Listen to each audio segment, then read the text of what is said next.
Ya, selamat sore ya sekarang.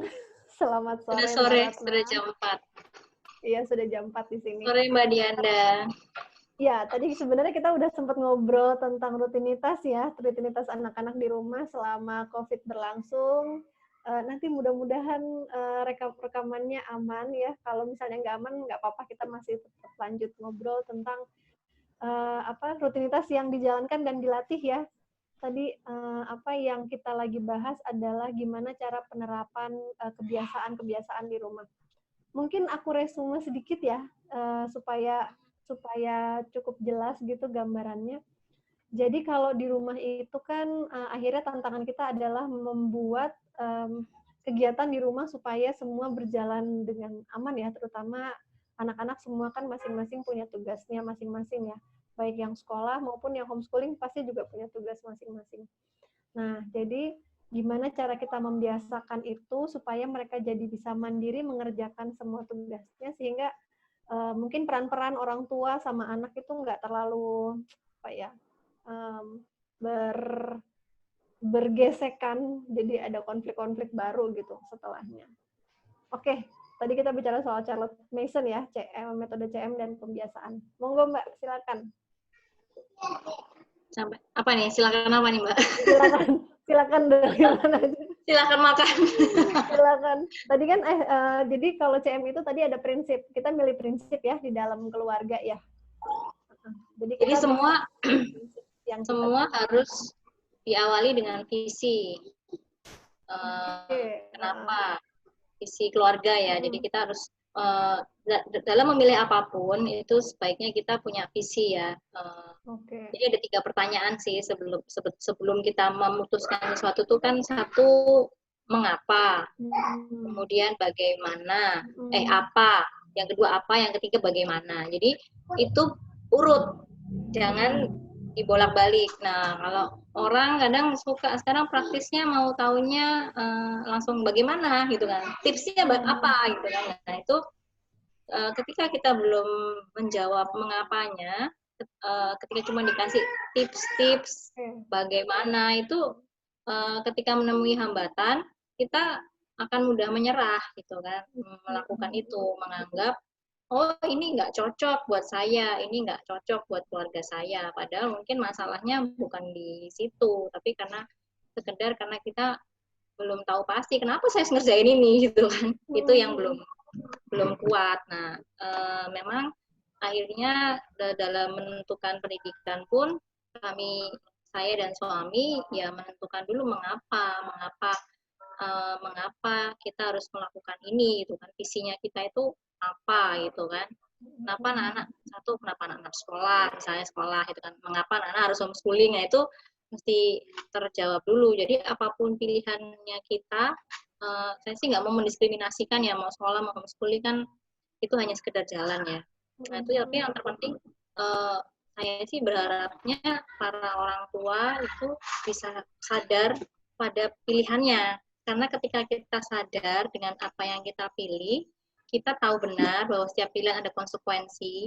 Ketika konsekuensi itu tiba atau datang, kita tidak lantas menyalahkan keadaan atau kita tidak lantas menjadi stres, tapi kan kita udah tahu memang konsekuensinya ini. Kayak misalnya saya dan suami memilih homeschool, berarti kan konsekuensinya ya anak-anak 24 jam akan sama kami terus, sama saya terus gitu kan. Atau konsekuensinya saya juga jadi harus banyak belajar gitu kan. Jadi karena setiap pilihan kan mengandung konsekuensi gitu kan.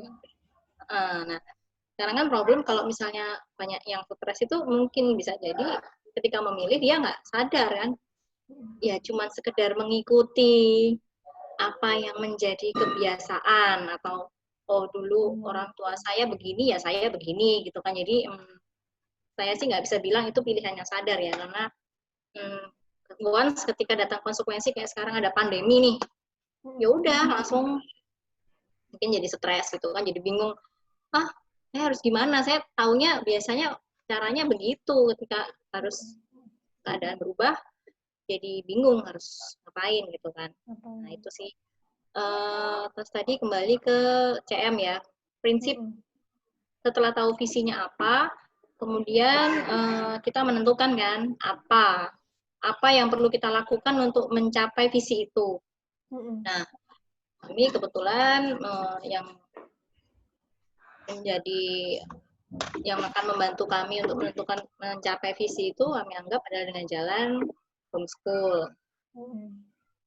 Kemudian homeschool pun kan ada banyak metode ya Mbak Dianda ya, ada unschooling, ada Waldorf, ada Montessori. Nah itu balik lagi nanti tanya lagi menentuin metode mana yang dipilih, balik lagi ke pertanyaan mengapa Waldorf, kenapa Montessori, kenapa unschool, ya kan gitu kan.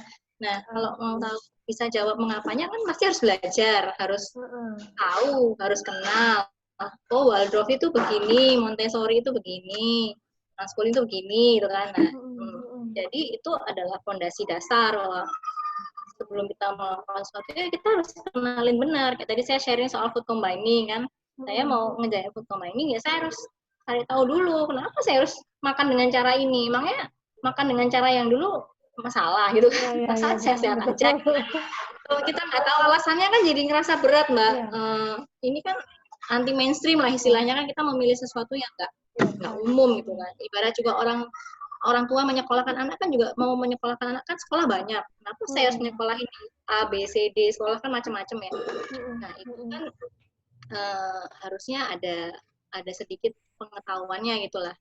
Oh kalau sekolahan A ini biayanya mahal tapi mungkin fasilitasnya lengkap apa segala macam gitu kan.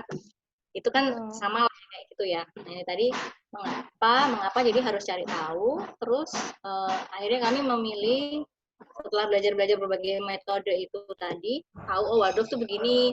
Oh ternyata yang masih sesuai sama visi keluarga kita, yang sama prinsip-prinsip yang kita anut itu yang CM gitu kan. Nah, beda keluarga bisa beda lagi kan. Kan tiap keluarga punya visi yang berbeda. Kami CM. Nah, CM itu kan punya prinsip-prinsip itu ada 20 butir ya kalau ngomongin. Udah pernah baca bukunya Mbak Ellen belum? Ini kalau mau secara newbie baca bukunya Mbak Ellen itu ya. Jadi mungkin kalau yang singkatnya aja sih, satu, manusia itu adalah pribadi yang seutuhnya. Jadi anak-anak itu sudah pribadi seutuhnya, bukan calon manusia, tapi ya dia sudah manusia sejak dia lahir dengan segenap potensi-potensinya, potensi buruk maupun potensi menjadi baik. Jadi kan ada metode yang beranggapan anak ini baik adanya. Jadi yang membuat dia buruk adalah faktor eksternal. Ada teori kayak gitu. Tapi kalau CM itu meyakini bahwa anak itu terlahir dengan kedua potensi itu, potensi menjadi buruk atau potensi menjadi baik. Dia bisa menjadi berkat atau dia bisa menjadi kutuk. Nah, disinilah tugasnya orang tua untuk menjadi yang jaga bandulannya itu supaya di tengah, jadi nggak condong ke yang buruk. Jadi kalau pas dia udah mau condong ke yang buruk, kita harus pakerin itu tadi dengan habit-habit training tadi, ya kan. Jadi kalau kayak itu sih konsep kita akhirnya membuat jadwal itu konsepnya dari situ Mbak. Jadi anak-anak itu dari sejak kecil harus yang paling penting, jadi kita itu mendidik bukan dalam rangka agar dia sekedar dapat ijazah atau nanti sekedar biar dia bisa hidup, tapi kita mendidik itu karena kita punya utang pada masyarakat, bahwa saya punya 4 anak ini jangan sampai nanti jadi masalah buat masyarakat, tapi saya punya utang agar mereka nanti bisa menjadi berkat buat orang lain, bisa buat dunia, bisa buat makhluk yang lain gitu kan. Jadi saya punya tanggung jawab di situ. Jadi makanya saya harus kita berdua, saya dan suami itu ya tugasnya itu menjadi istilahnya fasilitator sama ya itu tadi masih pagar-pagernya itu tadi Mbak. Kalau kayak soal makan nih, kalau manusia itu kan hasrat alamiahnya kan taunya cuma 2, enak atau nggak enak. Secara manusiawi akan yang dipilih adalah yang enak kan. Nah kalau CM nggak mau itu pendidikan itu berdasarkan suka atau nggak suka. Jadi hidup itu tidak hanya tentang suka atau nggak suka, tapi apa yang penting atau tidak penting, apa yang benar atau tidak benar. Bisa jadi hal ini kamu tidak suka, tapi ini penting. benar dan penting untuk dilakukan. Nah, itu kita jadi fokusnya adalah untuk mendidik anak untuk paham prinsip-prinsip itu. Jadi kamu itu bukan central of the world, tidak harus semua yang kamu mau itu kamu peroleh, tidak harus semua itu menyenangkan, karena kadang-kadang kita hidup kan juga ketemu yang nggak enak gitu kan. Jadi lebih di situ, jadi konsep membangun habitnya. Nah, kalau di keluarga saya tadi saya sempat ceritakan ya kayak kebiasaan sarapan yang menurut kita yang sehat, menurut kita ya, kan lain keluarga beda ya. Itu adalah sarapan buah, terus minum jeruk nipis hangat gitu kan, terus nanti ada olahraga, harus berjemur, harus apa kayak gitu. Itu adalah hal-hal yang mungkin mereka atau ngelakuin tadi nyapu ngepel atas setrika, itu kan it's not a fun thing gitu kan, itu bukan hal yang menyenangkan. Kalau kita menyerahkan ke anak, kamu mau nggak nyapu ngepel? Ya nggak mau lah gitu kan. Mendingan gue tidur apa, mendingan gue mainan bangun tidur gitu kan.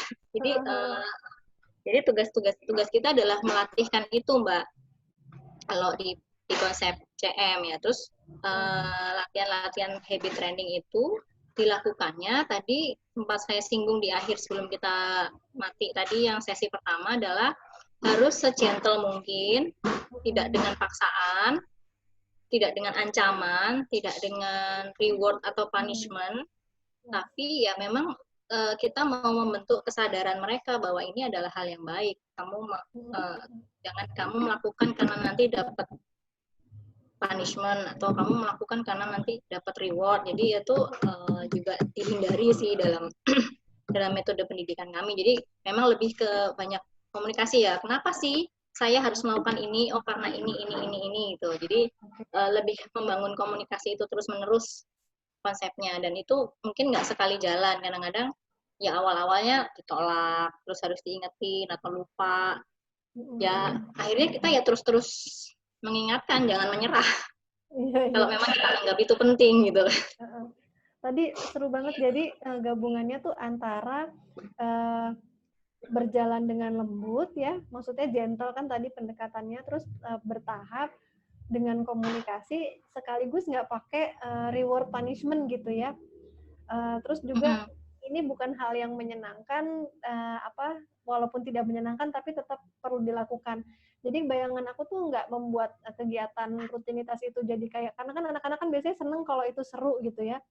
Tapi kita nggak membuat itu kayaknya sesuatu yang seru, karena itu rutinitas sebenarnya biasa gitu. Tapi jadi gimana sih cara dialognya supaya bisa tadi itu memenuhi semua prinsip yang barusan itu, biasanya dilakukan dialognya tuh kayak gimana? Nah itu tadi makanya kita menganggap pentingnya ada ritual keluarga yang bersama-sama itu tadi, Mbak. Ya pagi kami kan berdoa pagi bersama, sarapan bersama. Jadi kalau siang gini pas bapaknya WFH berarti kita makan siang bersama. Kalau dulu pas sebelum pandemi berarti kita makan bersama itu hanya pagi dan malam. Jadi yang secara keluarga rutinitasnya itu berdoa bersama dan makan bersama itu pagi sama malam.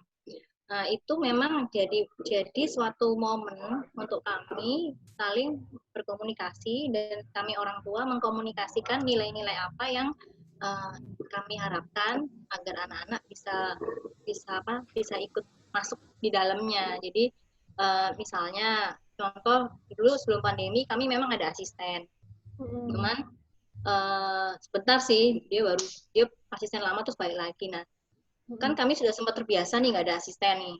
Nah ketika mau asisten datang ya udah itu kita ngomong, kita habis ini ada Mbak Dian balik lagi.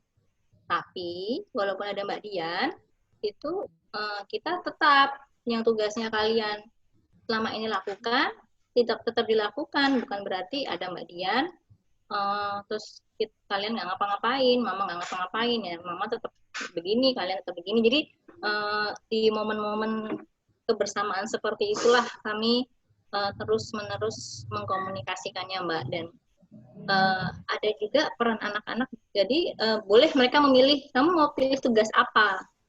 Oh, yang tertua saya mau setrika gitu kan, yang adik-adiknya saya mau nyapu, saya mau ngepel, nanti gonta-gantian. Jadi Jadi tidak serta-merta kami harus pegang otoritas penuh. Jadi prinsipnya dari kami, tapi ketika praktek itu ada ruang untuk mereka bisa memilih mereka mau pekerjaan yang apa gitu kan. Terus juga yang paling penting teladan. Jadi orang tua tidak cuma nyuruh, jangan sampai kamu harus ngerjain pekerjaan rumah tangga, sementara saya sama bapaknya mungkin lele-lele ngeliat handphone.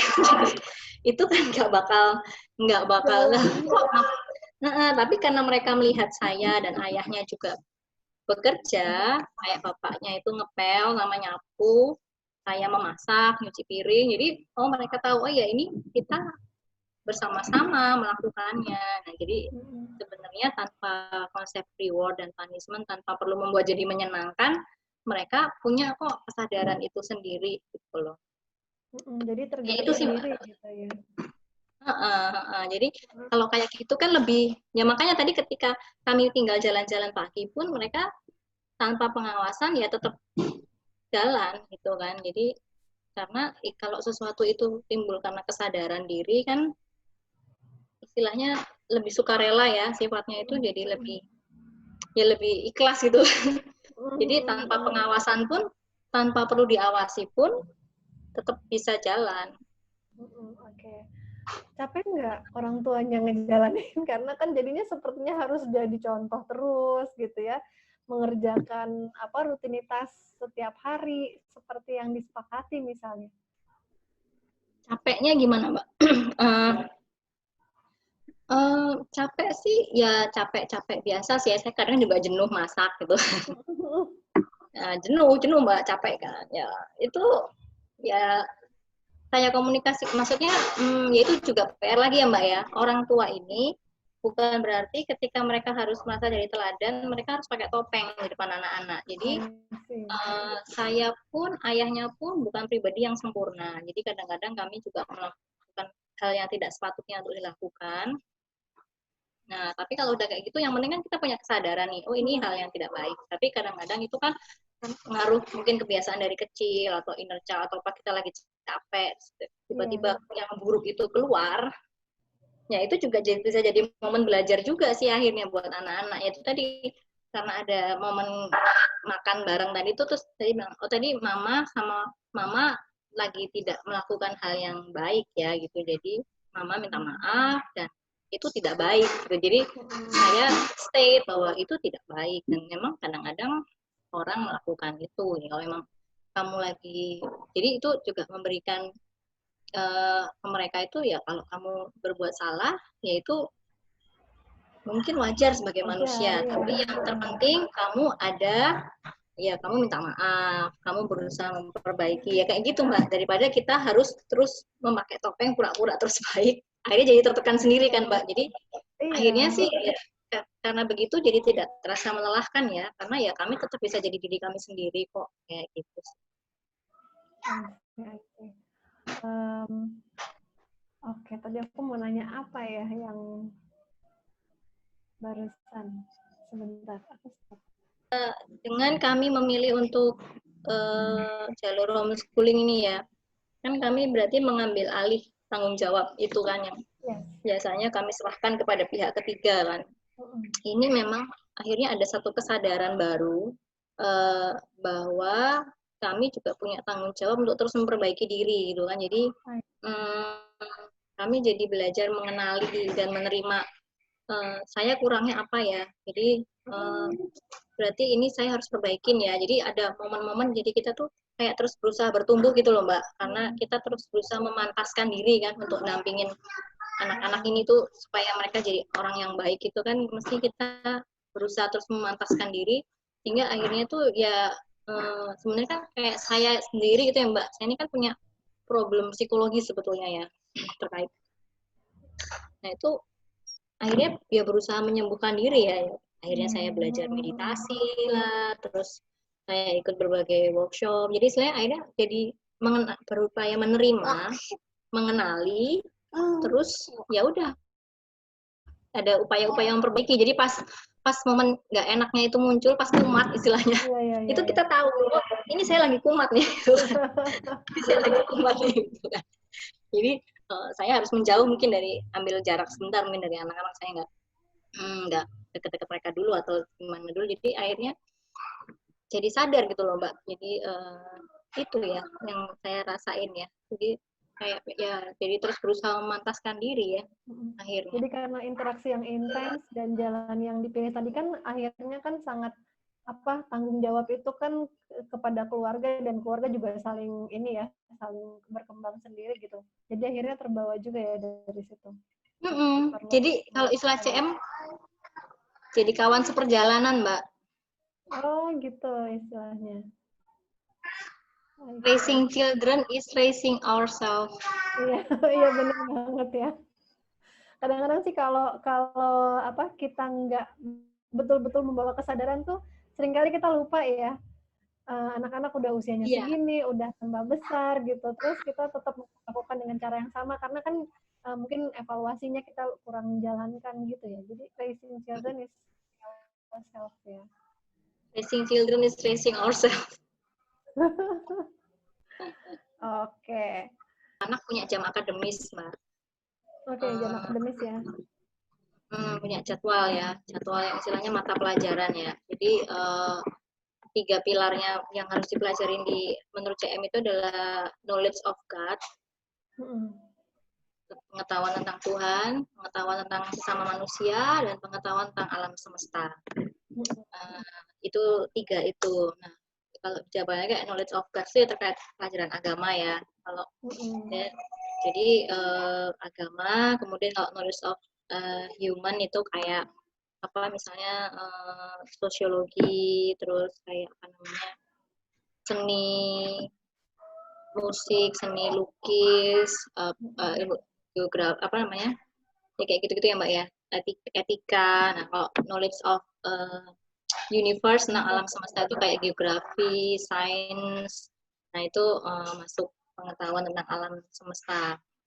Nah itu jadi memang ada jam belajar, tapi kan prinsipnya dan mata pelajarannya kalau di breakdown jadi cukup banyak, cukup padat, dan buku yang dipakai adalah harus living book kalau syaratnya CM. Jadi bukan buku textbook, tapi buku-buku bacaan yang sifatnya narasi ya. Narasi, semua dalam bentuk kemudian narasi. Jadi itu fondasinya itu living book dan narasi. Terus satu lagi short lesson. Jadi waktunya pendek-pendek. Tidak boleh panjang-panjang karena fokus terkait sama fokus anak. Tiap anak itu kan punya fokusnya terbatas ya. Jadi nanti akan bertahap. Jadi makin muda umurnya berarti makin pendek. Nanti seiring perjalanan waktu akan ditambah sedikit demi sedikit. Jadi ya itu tadi gentle art tadi ya, short lesson. Jadi kalau kayak untuk Bella, kalau akademik itu di atas 6 atau 7 tahun biasanya. Jadi kalau kayak Bella itu baru 7 tahun, dia mulai year 1. Jadi saya kelas 1, baru umur 7. Jadi sekarang dia 8 tahun, berarti dia baru year 2, baru kelas 2.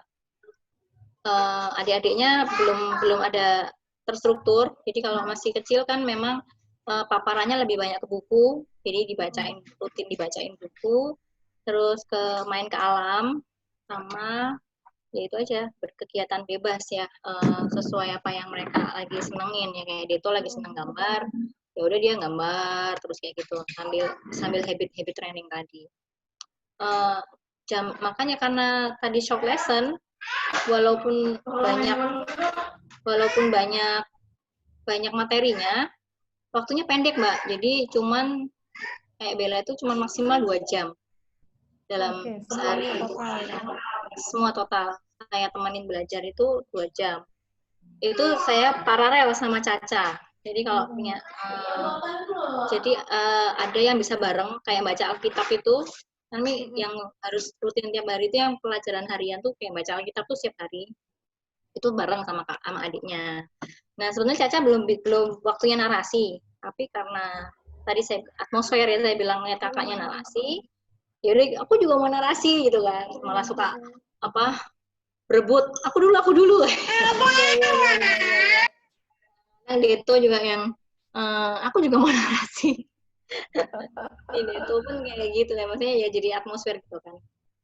Nah, jadi makanya kalau dilihat Mbak Dianda tertarik dengan waktu itu salah satu status Facebook saya bahwa saya tetap bisa olahraga, tetap ini itu ya karena memang pendek waktunya yang maksudnya saya dampingi banget itu waktunya pendek. Sisanya dia bisa punya waktu bebas untuk yang dia senengin, yang maksudnya dia hobinya apa, dia lagi interest sama apa itu di waktu sisanya itu. Dan selain itu saya juga bisa ngerjain yang saya suka gitu, ya saya suka masak atau saya suka ngapain tuh.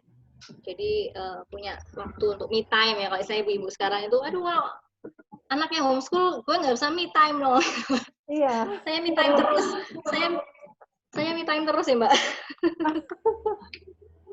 Begitu, walaupun anaknya kecil-kecil, jadi me time-nya jadi padahal rempong ya, mesti biasanya akan rempong. Iya. Orang ngebayanginnya rempong banget ya, pasti anak 4, tapi ya enggak. Dengan sistem seperti itu, jadinya ini kayak gini kan kita bisa ngobrol cukup tenang dan damai ya. Iya, yang lain lagi pada ngapain di situ? Bella habis masak es krim, ini lagi ada di depan saya. Itu sama Caca lagi main berdua. Oh, I see. Kalau berantem gimana? Kalau nanganin berantem di rumah? Oh ya tetap berantem. Jangan khawatir, itu selalu ada. Jangan dikira karena sudah demikian rupa terus nggak berantem ya. Berantemnya tetap Mbak, tetap berantem. Ya udahlah, memang apa namanya nature-nya anak-anak dan bersaudara seperti itu, selama itu tidak saling membahayakan. Saya sih konsepnya itu aja, tidak membahayakan satu sama lain, tidak menyakiti fisik. Ya, terus kalau misalnya berbuat salah ini ya harus ada minta maaf, ya harus tetap saling menyayangi. Ya udah ribut-ribut ya udah saya biarin aja biasanya. Kayaknya itu dibahas di waktu pas meja makan atau pas ngumpul bareng juga gitu ya? Iya. Di momen meja makan itu Mbak. Jadi ini semacam kayak ada evaluasi pagi hari sama evaluasi penutup harian gitu di meja makan, bahas sehari itu gitu ya? Iya. Kalau nggak pas makan, pas doa malam itu penutupnya. Doa malam kayak gimana ceritanya? Caranya? Ya? Yang kamu lakukan doa malam itu seperti apa? Doa keluarga aja Mbak, bareng-bareng kita menjelang tidur, kita berkumpul. Ya kami ngobrolin apa aja yang mau diobrolin. Kadang-kadang kami narasi keluarga bareng. Jadi kita pilih satu buku, terus kami nanti ganti-gantian narasi gitu. Baca dulu. Iya, pakai sweet itu Mbak, yang kena duluan siapa gitu. Ya jadi kayak permainan narasi yang wajib bacain yang tidur itu buat Caca sama itu sih biasanya di penutup hari. Terus doa bersamanya kayak gimana? Mau tahu dong. Doa bersamanya sih Bapak kami biasanya sama Salam Maria, terus masing-masing kami punya doa pribadi masing-masing gitu. Jadi sampai sebutkan Caca ya. Masing-masing gitu ya. Iya. Ucapan syukurnya apa, pengennya apa, kayak gitu. Ya, I see. Oke, seneng banget sih dengernya. Jadi kayaknya tadi beberapa poin pentingnya tuh ada habit training ya untuk anak-anak usia kecil. Akademis baru nanti diterapkan setelah usia kan year 1 itu 7 tahun ya. Year 1 7 tahun, 8 tahun, dan itu juga waktunya pendek-pendek karena disesuaikan sama span atensi anak-anak. Lalu karena habit training tadi sudah menetap, maka semua sudah bisa dilakukan secara mandiri. Jadi jalannya kegiatan domestik keluarga itu udah bisa dibagi bersama ya bebannya. Iya. Seperti itu. Terus atmosfernya jalan juga diikat ya dengan tadi ada komunikasi pas lagi makan bareng pagi sama pas makan malam juga sama ada doa bersamanya. Gitu ya. Ada yang miss nggak? Ada yang mau ditambahin dari itu nggak kira-kira? Ada yang mau ditambahin nggak? Bella mau tambahin apa, Bella? Kamu suka apa aja, Bel? Bikin Nggak kelihatan mukanya. picture study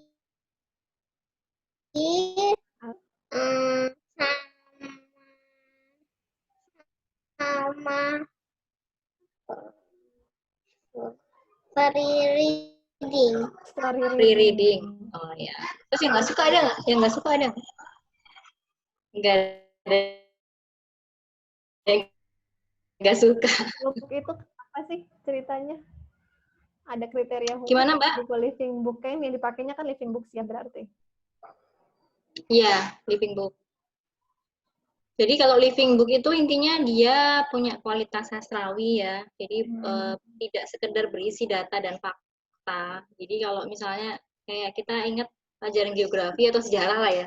Kalau buku pelajaran itu kan isinya tokoh ini lahir tahun sekian, pokoknya banyak tahun-tahun gitu kan, nama tempat gitu kan. Jadi ya isinya data dan fakta kering gitu ya kalau istilahnya kita ya. Itu kan akhirnya kita fokusnya cuma ngafalin itu. Padahal sebenarnya belajar sejarah itu kan tujuannya biar kita dapat inspirasi dari satu peristiwa atau dari satu tokoh gitu kan. Tapi karena kita fokusnya sama ngafalin tahun, ngafalin nama, akhirnya yang itu jadi lewat. Nah, kalau di living book itu sifatnya itu kayak narasi gitu Mbak, kayak cerita. Jadi suatu peristiwa kayak Perang Dunia Kedua itu dia bikinnya itu kayak sebuah dongeng gitu ya jadinya. Jadi anak-anak itu ketika dinarasikan ya nggak fokus sama tahun, nggak fokus sama nama tokoh ya, lebih ceritanya kan. Kalau anak-anak dengar cerita kan lebih mudah ada relasi ya, lebih mudah ingat gitu. Terus buku lagi dia tidak mengunyahkan apa ya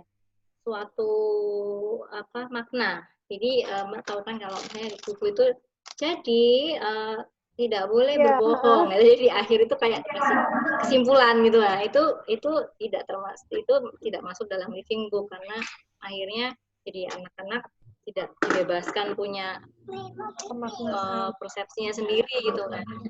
Jadi dalam narasi pun bisa jadi dari satu banyak bacaan yang sama antara dua anak itu bisa beda ya mensintesanya. Dan itu semuanya gitu. Diceritakan kembali ya, dinarasikan kembali tadi ya? Semua dinarasikan, iya. Jadi kalau narasi itu di CM ada 3 tahap, Mbak. Kalau yang tahun-tahun awal ini narasinya oral, jadi cara ya, ngomong. Jadi saya read aloud, saya bacakan keras, itu sampai sekitar nanti sampai year 3. Jadi umur 9 itu saya masih bacain, nanti dia ceritain ulang. Nanti tahap keduanya narasi tertulis, jadi oral dan tertulis. Dia mulai nulis nih apa tadi yang dia baca, jadi dia udah bisa mulai baca sendiri kan, terus dia narasiin sendiri tertulis, sama ada yang oral. Terus yang ketiga nanti dia sudah mulai membuat kayak esai. Oke, itu tahun berapa esai? Itu sekitar di umur 15 tahun, Mbak. Itu dia sudah belajar untuk membuat, jadi dari yang dia baca digabung dengan apa yang dia jadi pendapatnya dia jadi sebuah esai gitu. Jadi memang itu secara tidak langsung jadi tahapan kita anak-anak ini untuk belajar menjadi penulis ya mungkin ya. Jadi penulis yang baik gitu ya. Oke deh. Sip, kayaknya seru banget ya Charlotte Mason ya, pendekatan yang dipakai keluarganya Mbak Mbak Ratna. Ada nggak tahu tips, trik atau apa yang buat teman-teman yang mau belajar kali dari nonton video ini jadi kepo sama Charlotte Mason? Kalau jadi kepo sama Charlotte Mason bisa follow ininya apa FB-nya Charlotte Mason ID. Terus sekarang kami juga rutin dari Charlotte Mason ID untuk ngeluarin podcast sudah seri 5 Charlotte Mason Indonesia ya. Jadi bisa di YouTube ada, di Spotify ada. Itu bisa search itu aja Charlotte Mason Indonesia, nanti keluar podcast-podcastnya. Terus kalau artikel-artikel banyak di websitenya Charlotte Mason, atau baca bukunya Mbak Ellen Cinta yang Berpikir kalau pengen tahu lebih lanjut tentang CM. kami sendiri baru 2 tahun ini ya, jadi praktisi, masih jatuh bangun, masih banyak salahnya. Belum, tapi nggak usah nunggu sempurna baru jalan, belajar boleh dulu aja, nanti sambil jalan. Karena Susah kalau ya, nunggu sempurna ya kita nggak pernah udah sempurna. selesai gitu ya. Iya. Gitu deh. Terima kasih banyak ya Mbak Dianda udah dikasih Sama-sama. kesempatan buat sharing. Iya, sama-sama. Kita juga seneng, saya juga seneng dengar ceritanya. Ketemu Putri Charlotte Mason dan ngobrol soal CM ini bikin kangen karena saya dulu juga pernah kepo dan pernah baca-baca ya, pengen coba ya, mudah-mudahan nanti Iya. bisa deh jalanin. Oke. Semoga bermanfaat ya. Kalau Ya. buat yang sekolah mau nerapin CM juga bisa loh. Ya, karena ini lebih ke pendekatan dan ini ya, cara pandang tentang perkembangan keluarga juga ya. Jadi lebih ke filosofi dan ke formation of character ya. Jadi sebenarnya ini sangat applicable buat semua keluarga. Jadi bukan buat homeschooler aja sih, buat semua keluarga bisa. Jadi mungkin sebenarnya PR-nya kita sekarang, PR-nya pemerintah adalah membuat semua keluarga merasa berdaya untuk mendidik anak-anaknya ya, Mbak. Benar ya. Jadi powerful dan ngerasa oke, punya pegangan dan punya prinsip yang oke buat mendidik anak-anak. Oke, waktunya karena tetap udah keluarga yang utama. Oke, Mbak Dianda. Sampai ketemu ya. Thank you so much ya, Mbak Ratna. Dadah Bella. Salam buat semuanya ya. Iya, thank you. Bye-bye. Direkam dulu, disimpan dulu ya.